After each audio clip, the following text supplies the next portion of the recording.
वर्षा दिने साप कामुड़ार आशंका अधिक रही है। तेणु साप कामुड़ा प्रति सर्वदा सावधान रहिबा उचित अटे।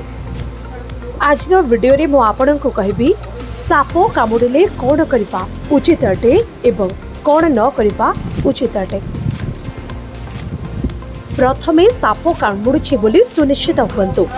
साप कामुड़ी क्षत अंग को कौनसी प्रकार चल प्रचल करंतु नाही। साप कामुड़ी व्यक्ति को यथा संभव आरामदायक अवस्था रखंतु एवं तांको मनोबल वृद्धि पाई सकारात्मक उपदेश दियंतु। साप कामुड़ी व्यक्ति को यथा शीघ्र डाक्तरखाना पहुंचाई चिकित्सा पाई डाक्तर को सहयोग करंतु। रोगी को देहरे थिबा अलंकार इत्यादि को बाहर कर दियंतु।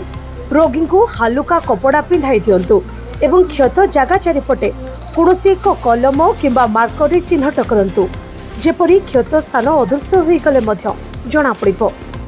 तेणु समय नष्ट नकरी यथाशीघ्र रोगी को डाक्तरखाना चिकित्सा करने अत्यंत आवश्यक अटे। साप कामुड़िले कौन करबा उचित नुहे बा अनुचित अटे एबे जानिबा। साप कामुड़िले रोगी को चलांतु नाही किंबा कौनसी प्रकार शारीरिक कार्य करांतु नाही जहा द्वारा हृदस्पंदन बढ़िबो। साप कामुड़िथिबा क्षत स्थान को धुअंतु नाही किंबा कौनसी प्रकार मलम डेटेल हर्बाल पेस्ट इत्यादि प्रयोग करंतु नाही। प्राथमिक चिकित्सा सहायता बा फास्ट एड व्यतीत अन्य किछि करंतु नाही। कौनसी प्रकार पारंपरिक चिकित्सा बा गुणी गारेडी जड़ीबूटी झड़ा फुंका इत्यादि करंतु नाही।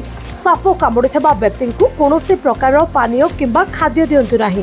साप कामुड़िथिबा स्थान को बरफ सेक दियंतु नाही। क्षत होइथिबा अंगरे कौनसी प्रकार दौड़ी किंबा कपड़ा बांधंतु नाही जहा रक्त संचालन रे बाधा सृष्टि करिवो। क्षत स्थानरू पाटी द्वारा विष मध्य शोषंतु नाही किंबा कौनसी प्रकार धारुआ अस्त्र साहाय्य रक्त स्राव करांतु नाही।